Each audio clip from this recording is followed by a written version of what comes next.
booties for black girl nerds.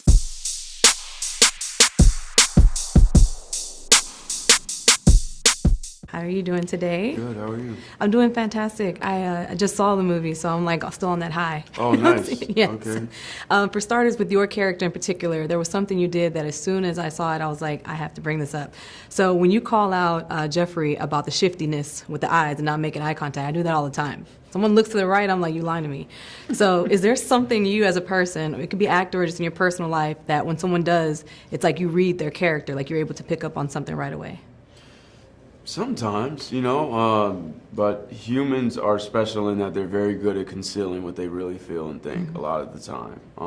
But actually, funny enough, I think in acting, that's something that I think about. It's like, it's not always what you're saying, it's what you're not saying, and Right.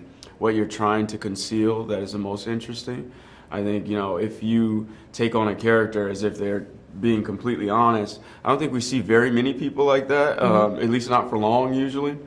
So you're always just like actually thinking about what is the character trying to conceal, actually. And that was just a real observation. That wasn't a line that was written. Oh, okay. That was just, I kind of went off the script. As I was looking at Channing, I recognized that his eyes were darting. So I was just like, why are your eyes darting? And then he responded and then ended up in there. So it's just an example of how sometimes like being in the moment can end up being these like things that end up making it into the final cut.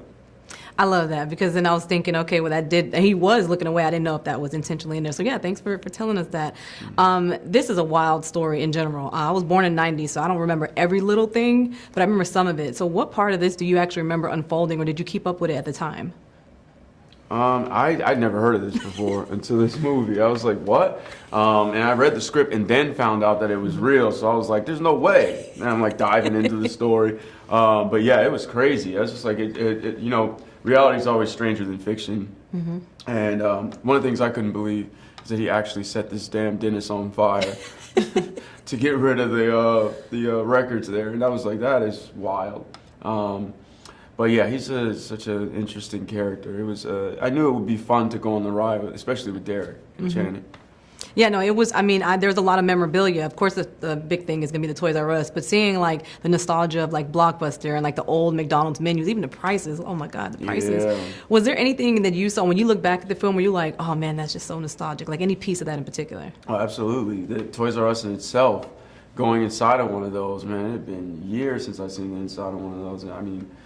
And Blockbuster and things like that, I just remember the smell of Blockbuster. I used to go in there, rent a physical, a cassette, which, what is that even anymore? Yeah. So, it was beautiful. I think a lot of the 90s, 80s babies were going to love having that nostalgia that comes with this movie. No, I for sure do. When we talk about Toys R Us now, people are like, well, you can just say you were a manager at Toys R Us. Who's going to know? Right, Who's gonna know? Exactly. I know. How are they going to cross-reference it? Yeah, absolutely. Well, this was such a fun movie. This is, say, top 3 movies for me. Wow. But it's mainly the 90s, I would honestly say. So you guys captured that so well. I remember, like I said, a little bit about what happened, but this just kind of like re-brought it back, because I did go read about it after I saw they were making a film about it. So thank you so much for your time. This was awesome, and everyone's going to love it when it comes out. Oh, thank you. Yeah, pleasure.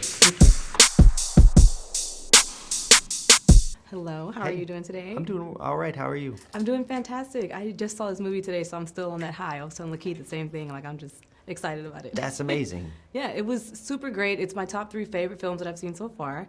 I think this one's really going to resonate with audiences, because I think the whole time that we're watching films right now, a lot of us are like 90s babies. The nostalgia in this is so real. So I want to ask you, what item was the hardest to acquire for this film?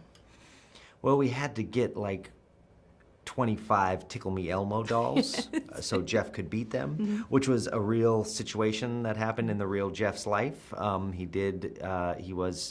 He felt imprisoned in that toy store because Steve, LaKeith, went off to Afghanistan, and he was stuck in that toy store, and he did beat those. So finding those were hard. Honestly, just building that entire toy store was hard. We found an abandoned Toys R Us. There's only 3 abandoned shells of Toys R Us that are left in America. Most of them have become like Spirit Halloween stores or carpet warehouses, but we found one of the few, and it happens to be in Charlotte where all the events took place.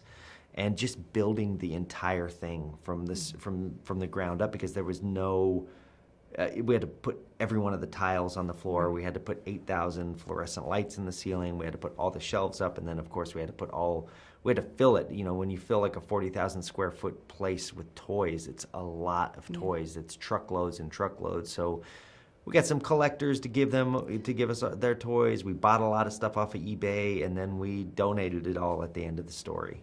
That's cool. See, I was wondering about that because you guys didn't just use one space where he was essentially like sleeping at. You guys used like the whole space, so everything is completely filled. So it's good to hear that because I'm trying to imagine. And we were talking about the 3 Toy Stories that were left that were empty. We have one in Houston that I was for sure it has to be one of those 3. Yeah. It's just there. Yeah. And it has become a spirit here and there, but for the most part, I look at it and it still has the logo of Toys R Us. Yeah. It's very nostalgic. Yeah, it's nostalgic to me too. I grew up in Colorado, suburbs of Colorado, and so big box stores were like part of my life. You know, I used to work at Walmart. I was the fastest checker in the history of Colorado Walmarts, and I know that world. There's a comfort in those worlds of the big box store, and yeah, and I wanted when you watch this movie to feel that nostalgia hit. You know, nostalgia it's a little bit of a painful feeling, but it's a good feeling, and you know, I wanted this movie to feel like those movies too. You know, the movies of the 80s and 90s. Right. That had kind of this limitless possibility to what the narratives could do. And speaking of possibilities, Channing probably gave one of his best performances of his career. Super standout. I want to ask, what kind of source material did you give him for him to really embody the character of Jeffrey? Or not character, but Jeffrey as a person? You know, he talked to the real Jeff quite a bit, as did I. But Channing is Jeff-like in that he has this inner child. He's like... I think we talked about Buster Keaton, we talked about Charlie Chaplin. You know, Charlie Chaplin's tramp character is this man with his child's heart. And I feel like Channing does have that. All the dancing and stuff? Yeah, Was that him or was that his script? Oh, no, there was dancing in the script, but the way he did it was him, and I needed to find an actor that could dance, that could move. You know, I wanted a lot of physical comedy in the movie, and I don't think there's any other actor on the planet that could have done this movie. Right. I think he was born to play Jeff. Yeah, he has the physicality of it. When they were describing it, I thought that was cool. He's 6 foot, like eyes and all that stuff. I'm like, that's so Channing. Yes. Very Channing-like. So I actually really enjoyed talking to you about this because when I saw the film, I was like, I want to know the backstory behind it because putting it together was more than just like building a set, but it was like throwing us back into the 90s. So thank you so much. Into a whole world. Yeah, thank you so much. I appreciate it. Okay, I appreciate it. Yeah, take care.